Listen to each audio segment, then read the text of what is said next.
Hello everyone, here is my son gun. I done it the suppressor for him. I decided to do this quick video showed by photo for everyone who wants to make it one for yourself. I can tell you works. I done it. It's not hard, it's easy.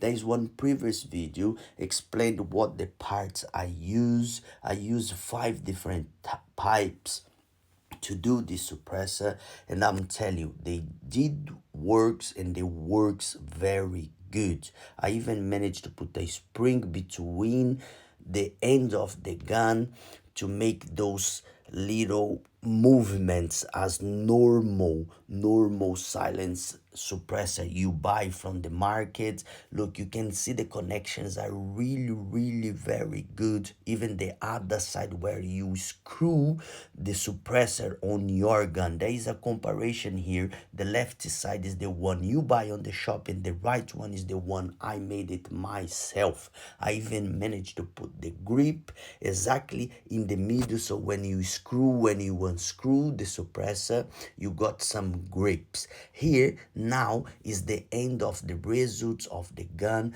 I'm really happy with the results of the suppressor. Guys, thanks to watch. Try to make it one for you. It's not hard. I know you can do it. Thank you very much.